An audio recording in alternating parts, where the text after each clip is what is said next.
शुक्ल का विनोद कुमार शुक्ल का लिखा गया कविता प्यारे नन्हे बेटे को। कौन सा कविता है? प्यारे नन्हे बेटे को। प्यारे नन्हे बेटे को क्लास 12th का हम लोग का शायद इसी सीरीज में हिंदी का, और इससे पहले हम लोग 8-9 वीडियो पर चर्चा कर चुके हैं।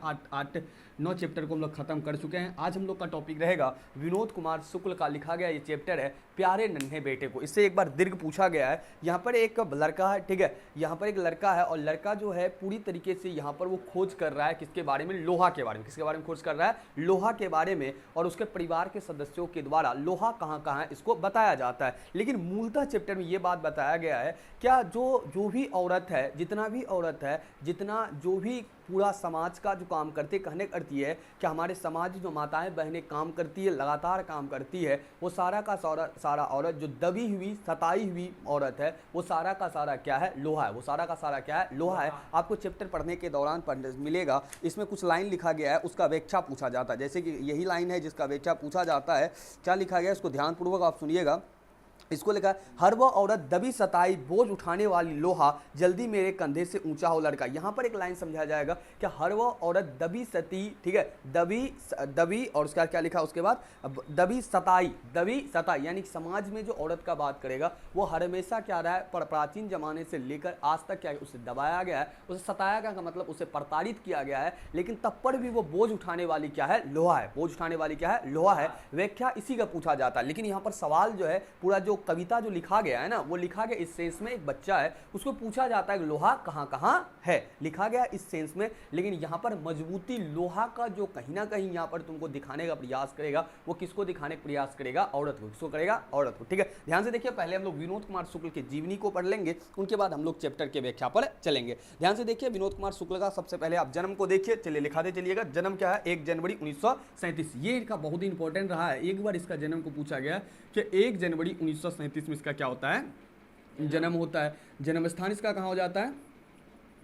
राजनंदगांव, छत्तीसगढ़।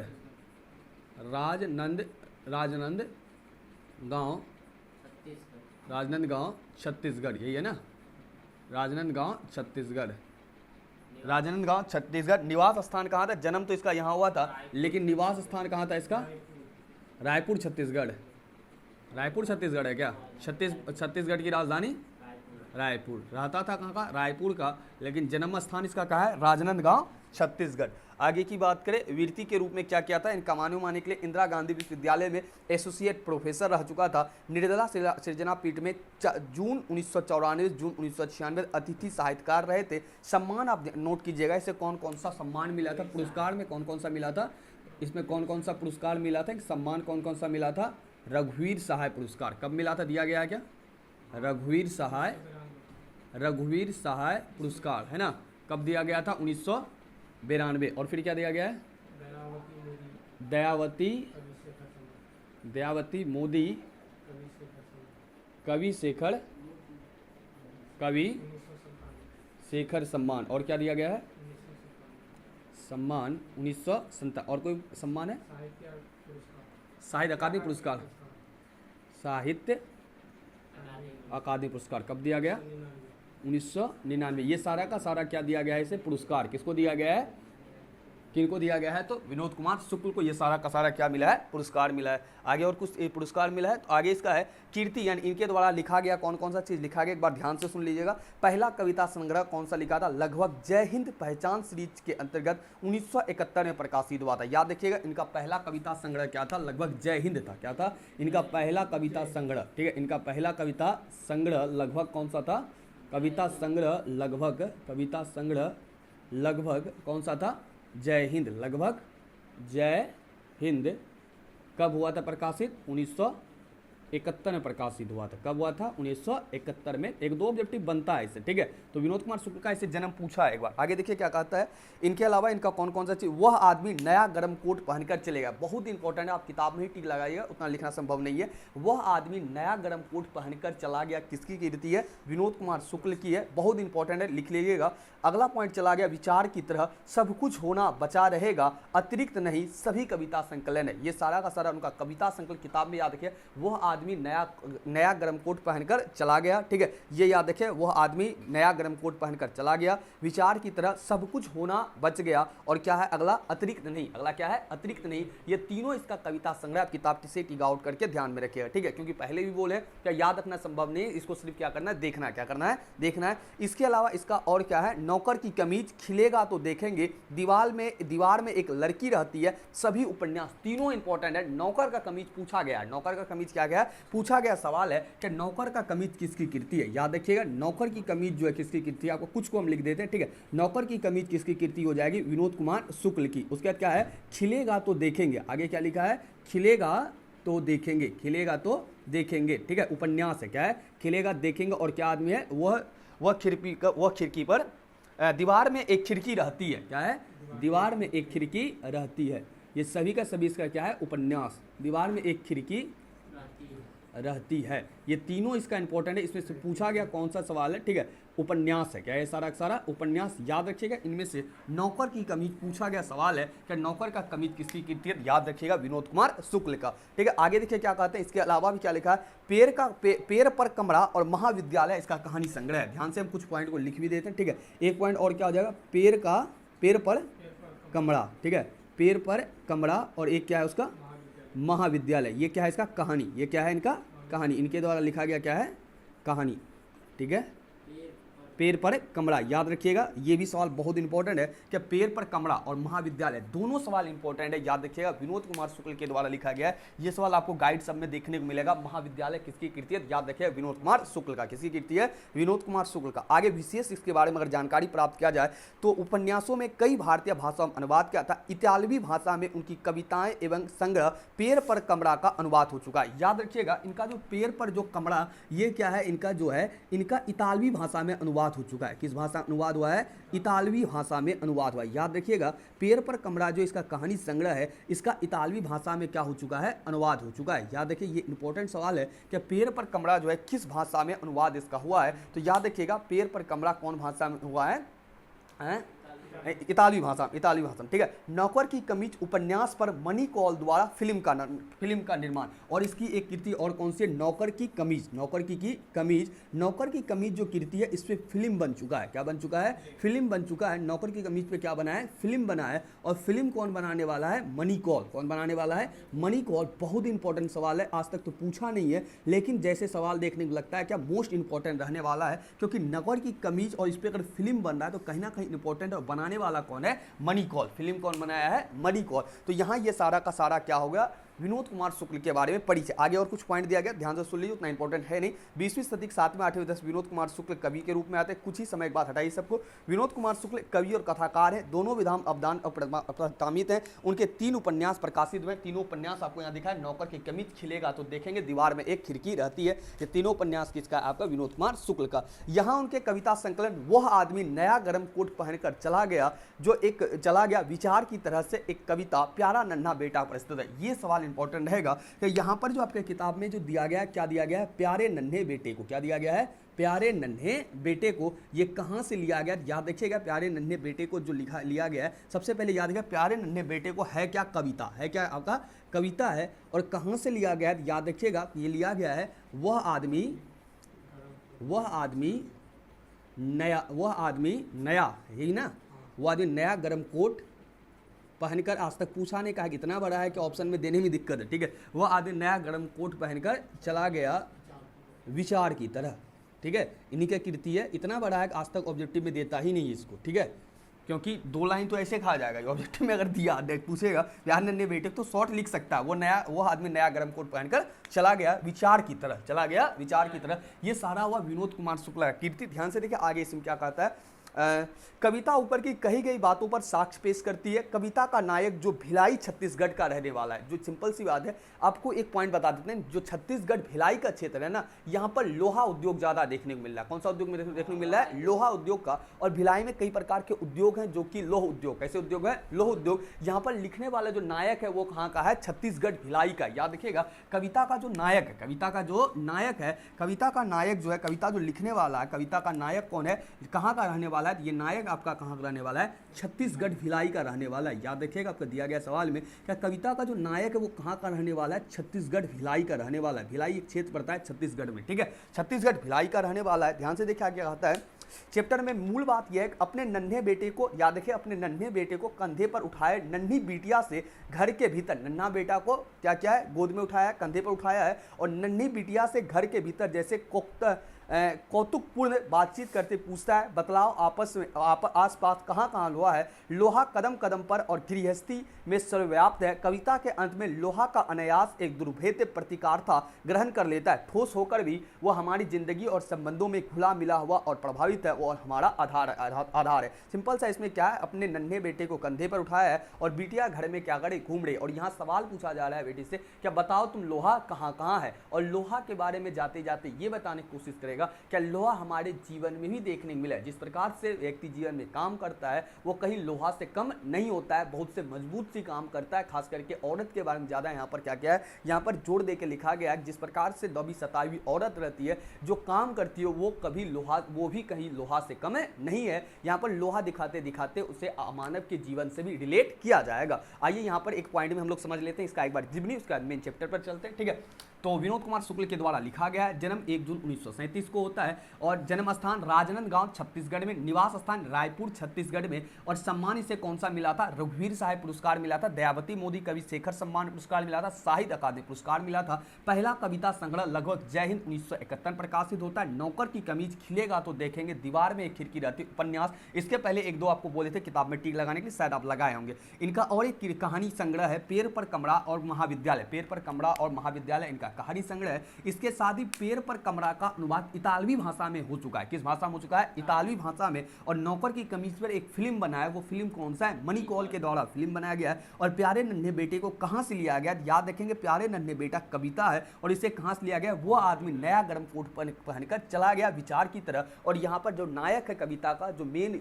रोल अदा करेगा वो कहाँ का, छत्तीसगढ़ भिलाई का। और छत्तीसगढ़ भिलाई जो है क्षेत्र, वो कैसा क्षेत्र है, लोहा का क्षेत्र है। और एक परिवार है जहाँ पर प्यारे नन्हे, एक बेटा है, ठीक है, प्यारा छोटा सा है तो प्यार नन्हा है, ठीक है, उसको कंधे पर लिया है, और वहां उसको सवाल पूछा जाए, बताओ, बच्चे पूछा लोहा कहाँ कहाँ है, तो बच्चा लोहा बताएगा। और अंतिम लाइन में क्या करेगा, वो लोहा कहीं हमारे जीवन में प्रवेश करेगा, जिसमें यह बताने का प्रयास किया जाएगा कि महिला भी कहीं लोहा से कम नहीं है, क्योंकि जिस प्रकार से वो काम करती है, जिस प्रकार से अपने जीवन को व्यतीत करते है, वो कभी लोहा से कम नहीं है। शुरुआती में तो एक मजाक के तौर पर, ठीक है, सिंपल सा उसमें पूछेगा क्या लोहा कहाँ है, बताएगा, लेकिन अंतिम पॉइंट पर यह कहीं ना कहीं मार्मिक हो जाता है, क्योंकि हमारे इस भारतीय समाज की नारी की स्थिति के बारे में इसमें बताया जाएगा। चलिए अब एक बार स्क्रीनशॉट लीजिए, उसके बाद हम लोग आगे देखना स्टार्टिंग करते हैं।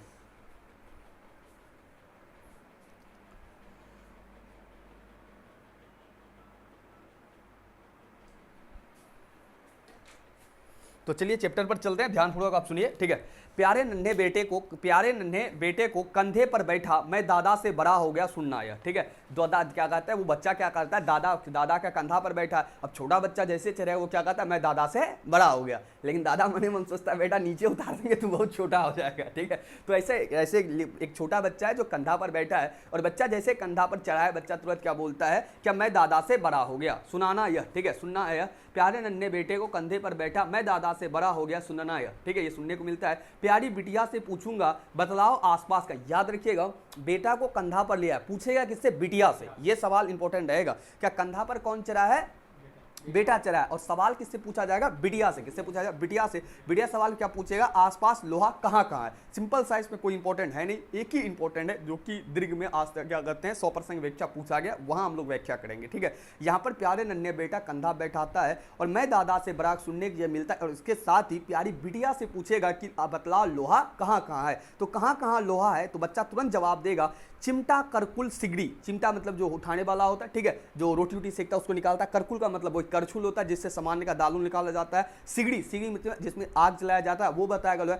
शमसी दरवाजे का सांकल, दरवाजे का सांकल मतलब होता है दरवाजा जिससे खुलता है, जिसको क्या बोलते हैं आप लोग, कब्जा बोलते हो शायद, ठीक है, जिससे खुलता है उसी को क्या बोला जाता है आपका करकुल का मतलब होता है कलछुल, वही होता है। सिगड़ी का मतलब होता है जंजीर, लोहे की कढ़ाई, सॉरी सिगड़ी का मतलब होता है जंजीर, लोहे की क्या होती है, कढ़ाई होती है। और समसी का अर्थ होता है संसी, संसी, संसी का मतलब होता है वो लोहा होता है ना, गरम क्या कहते हैं जिसपे सामान वामान रखा जाता है, तो वो सारा चीज क्या बताएगा, लोहा का है। क्या क्या बताएगा, सिंपल से याद कर लिया। चिमटा, करकुल, सिगड़ी, समसी, दरवाजे का सांकल, कब्जा और खिला दरवाजे में धसा हुआ वो बोलेगी झटपट। क्या बताएगा, लोहा कहाँ कहाँ है, बच्चा तुरंत बताएगा, दरवाजे में है, करछुल में है, सीक में है, सिगड़ी में है, सांकल में है, बच्चा तुरंत बता देगा लोहा यहाँ यहाँ है, जहां जहां बच्चा अपने आंख से देखेगा। याद है, 2-3 पॉइंट याद रख लो, चिमटा, करकुल, सिगड़ी, समसी, दरवाजे के सांकल, कब्जे, खिल्ली दरवाजे, इन सब चीज में क्या बोले, खिल्ली दरवाजे हैं, दरवाजे में जो वो जो होता है ना कील जो ठोका हुआ रहता है, वो सारा बच्चा क्या बताएगा, लोहा यहाँ यहाँ है। फिर वो रुक कर वो फिर याद करेगी, एक तार लोहे का लंबा लकड़ी के 2 खंभों पर। अब सिंपल बच्चा थोड़ा देर जितना बोल देगा फिर याद करेगा,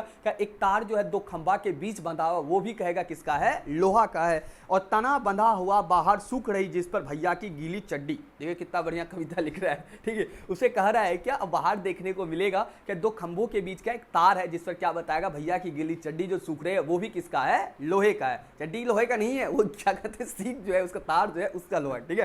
तो फिर एक सेफ्टी पिन साइकिल पूरी, क्या बताएगी, इसके सेफ्टी पिन जो है वो भी बताएगा लोहे का। और फिर बच्चा बताएगा साइकिल भी क्या है, पूरे लोहे का। सिंपल से एक कविता के तौर पे लिखा गया है, तो बच्चा बता रहा है कि लोहा कहाँ कहाँ है। आप अपने दिमाग से भी लिख सकते हो, याद करने कोई जरूरी नहीं, तुम अपना दिमाग से लिख सकता है कि लोहा कहाँ कहाँ है, ठीक है।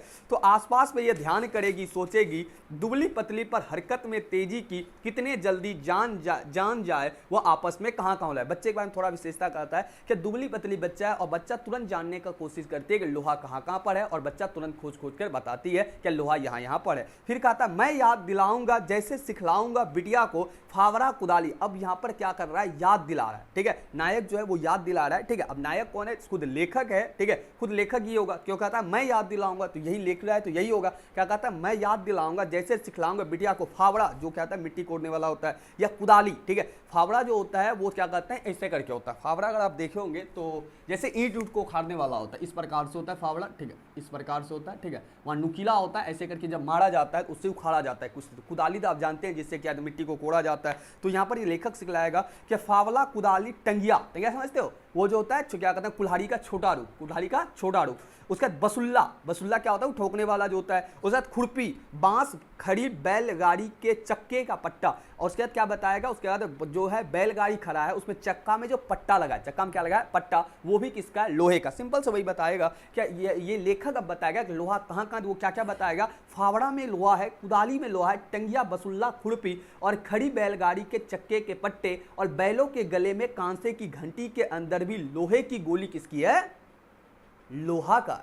कांसे का जो बना हुआ है उसमें अंदर जो होता है जैसे घंटी बजता है, टंग टंग की आवाज होता है, उसके अंदर क्या लगा हुआ है, लोहा। लेखक क्या क्या बताया, कहाँ कहाँ लेखक बताया आपका, लोहा कहाँ कहाँ है, टंगिया, बसुल्ला, खुरपी, बांस, खिड़की, बैलगाड़ी, खड़ी बैलगाड़ी के चक्के के पट्टे, बैलों के गले में कांसे की घंटी के अंदर जो गोली है जिससे टन टन की आवाज आती है वो किसका है, लोहा का। ये बात कौन बताएगा, लेखक। कौन बताएगा, लेखक, ठीक है। फिर पत्नी याद दिलाएगी, याद रखना कि यहाँ पर जो लेखक है वो दिलाऊंगा या सिखलाऊंगा, ठीक है। बेटी क्या करेगा, दिखाए, क्या सॉरी, दिलाऊंगा सिखलाऊंगा, बेटी क्या करेगा, लेखक सिखाएगा, बेटी क्या, लेखक क्या कर रहा है, सिखा रहा है। पत्नी याद दिलाएगी, याद रहेगा, याद रखना चाहिए। ये क्या करेगा, नायक जो है वो क्या करेगा, ये सिखाएगा, क्या करेगा, सिखाएगा। और यहाँ पर क्या कहते हैं, उसकी पत्नी क्या करेगी, याद दिलाएगी, याद रखिएगा, पत्नी क्या करेगी, याद दिलाएगी। और लेखक क्या करेगा, सिखाएगा। पत्नी उसकी याद दिलाएगी जैसे समझाएगी बिटिया को बाल्टी में लोहा, किसमें लोहा है, बाल्टी, सामने कुएं में लगे लोहे की घिर्री, लोहे की घिर्री समझ रहा है, जो पानी निकालने के लिए ऊपर से खींचा जाता है कुआं से, ठीक है, ऊपर में जो घिरनी लगा रहता है जिससे रस्सी आता जाता है, वो घिर्री भी किसका होता है, लोहा का। ये कौन याद दिलाएगा, उनकी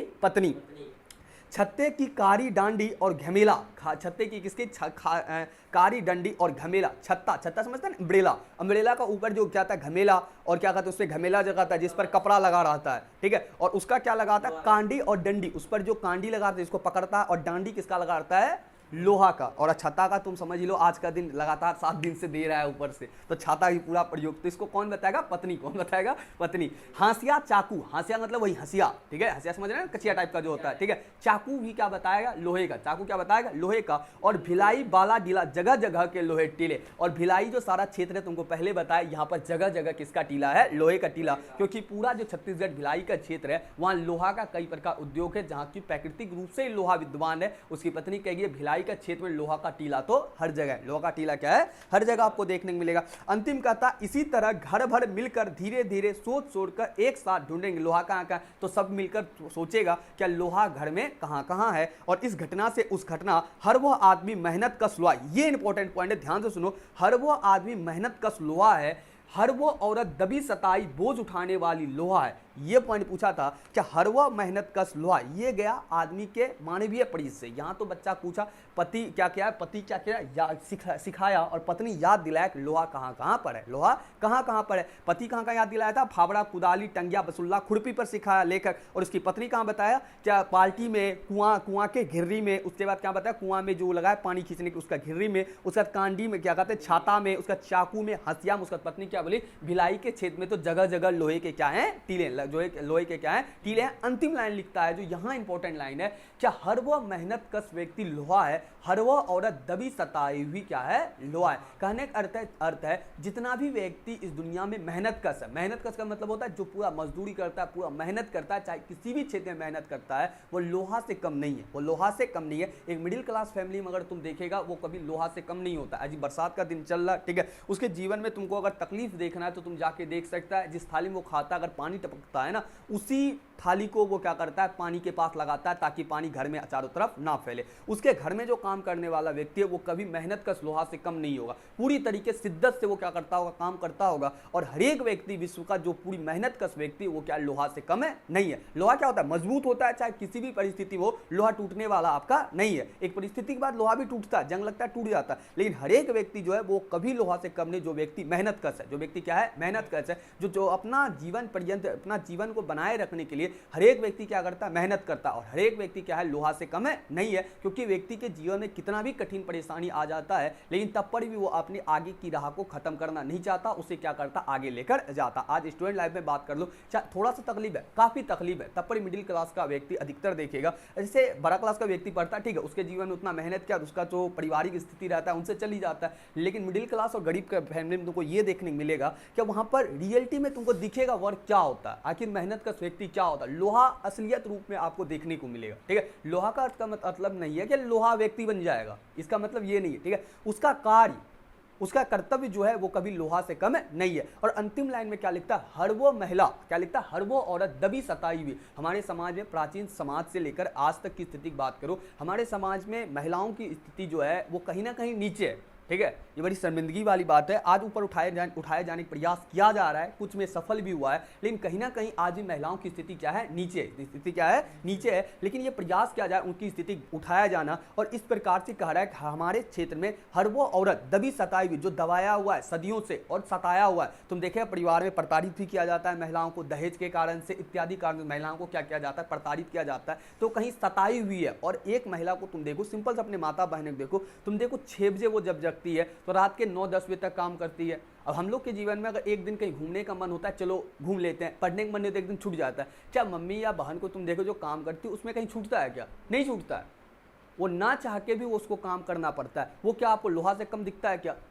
वो भी क्या है? लोहा है। लोहा की इमेजिन करता मतलब है कि हर एक व्यक्ति मेहनत का लोहा है। हर एक दबी सताई महिला जो इस प्रकार से अपना काम करती है, अपना कर्तव्य को निभाती है, लोहा से कम है नहीं है। हमारा पूरा जीवन परिवेश ही क्या है? लोहा से कहीं कम नहीं है। जिस प्रकार से हर एक क्षेत्र में आपको क्या दिख रहा है? लोहा दिखाया जा रहा है उस बिटिया के द्वारा, ठीक उसी प्रकार से मानव के जीवन भी कहीं लोहा से कम नहीं है। खास करके औरत पर फोकस करके कहा जा रहा है, ठीक है, क्योंकि औरतों को उतना पुरुष के जैसा स्वतंत्रता नहीं मिलता है, पुरुषों की अपेक्षा उससे कम ही स्वतंत्रता मिलता है। तो इस कारण से हर एक महिला जो उतना काम करती है, अपना जो सामाजिक क्षेत्र हो चाहे किसी भी क्षेत्र में हो, परिवार को संभालते हुए जो काम करती है, वो महिला कभी लोहा से कम है नहीं है। इसलिए लेखक कहता है हर एक दबी सताई हुई औरत महिला क्या कहते हैं? लोहा से कम है नहीं है। अंतिम लाइन क्या लिखता है?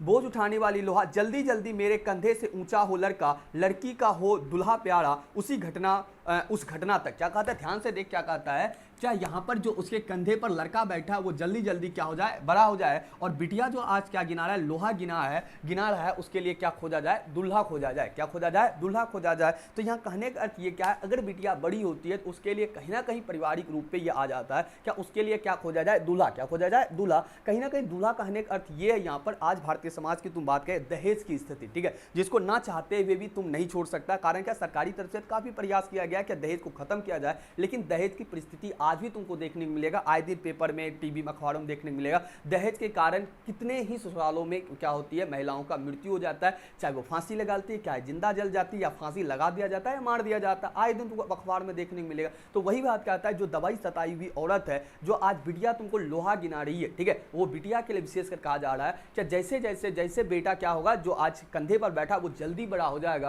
तो उसके लिए क्या ढूंढेगा, दूल्हा ढूंढेगा। और आज जो बेटा कंधा बैठा है वो क्या होगा, आगे जाके जिम्मेवारी लेगा। जिम्मेवारी का अर्थ क्या होगा, घर के जो सारा जीवन है, जो जीवनचर्या है, जीविका जो है, उसको क्या करेगा बेटा, जब बड़ा होगा तो क्या करेगा, संभालेगा। क्या करेगा, संभालेगा। उसके साथ ही अब वो बेटी के लिए क्या खोजा जाएगा, दूल्हा को भी खोजा जाएगा। वो भी दूल्हा कैसा खोजा जाएगा, प्यारा दूल्हा खोजा जाएगा। ठीक है, आगे देख क्या लिखता है, क्या हर वह आदमी मेहनत का लोहा है, हर वह औरत दबी सताई बोझ उठाने वाली लोहा। यही पॉइंट को पूछा था। ठीक है, क्या हर वह औरत दबी सताई बोझ उठाने वाली लोहा। बोझ उठाने मतलब क्या होता है, काम का बोझ। ठीक है, क्या हर एक वह औरत पूरी दबी सताई हो। ठीक है, दबी सताई मतलब है समाज के द्वारा, चाहे परिवार के द्वारा, चाहे समाज के द्वारा, चाहे परिवार के द्वारा, उसके जीवन में जो काम रहता है उससे वो पूरा दबी हुई रहती है और सताई भी रहती है। ठीक है, सताई को अर्थ है क्या, जो भी उसे समाज के द्वारा और परिवार के द्वारा जो भी उसे प्रताड़ित किया जाता है। ठीक है, और हर एक महिला जो इस प्रकार से बोझ उठाती है, चाहे समाज का वर्ग हो, चाहे घर का काम हो, इन सभी का बोझ उठाने वाली महिला लोहा से कम नहीं है। हम लोग का प्रयास होना चाहिए उन महिलाओं को, यानी है ना, उन महिलाओं को क्या अपने ही परिवार की स्थिति में क्या सुधार करना चाहिए। लड़कियों को ज़्यादा छूट देना चाहिए ताकि वो अपना सपना को पूरा कर सके। ठीक है, और समाज में अपनी एक नई पहचान बना सके। तो इस प्रकार से विनोद कुमार शुक्ल के द्वारा लिखा गया चैप्टर था। एक बार शॉर्ट में देख लीजिए क्या था। विनोद कुमार शुक्ल नायक है। छत्तीसगढ़ भिलाई का, भिलाई वो क्षेत्र है जहां लोहा का खदान है, पूरा साइड लोहा ही लोहा है, जिसमें कि लेखक शुरुआती समय में बेटे को कहां पर लिया हुआ है, कंधे पर लिया हुआ। बेटा क्या बोल रहा है, हम दादा से, शायद दादा था क्या, दादा था ना, दादा, हाँ मैं दादा से बड़ा हो गया, सुनना। और ये सुनता है और उसके बाद क्या कहता है, बिटिया को पूछता है लोहा कहाँ का है। बिटिया फिर बताता है और फिर लेखक सिखाता है, लेखक क्या करता है, सॉरी हाँ, लेखक सिखाता है क्या लोहा कहाँ है। और फिर उसकी पत्नी क्या करेगी, याद दिलाएगी लोहा कहाँ है। और अंतिम लाइन में लिखता है क्या, हर वह मेहनत का व्यक्ति, हर एक व्यक्ति मेहनत करने वाला लोहा है, हर एक दबी सताई बोझ उठाने वाली महिला क्या है, लोहा है। इसका व्याख्या आपको बता ही दी है। तो इस प्रकार से चैप्टर आपका समाप्त होता है। एक ही सवाल का व्याख्या कर लीजिएगा, ध्यान से इस सवाल को लिख लीजिए, ऐसे आपका दिया गया है उसमें। ठीक है,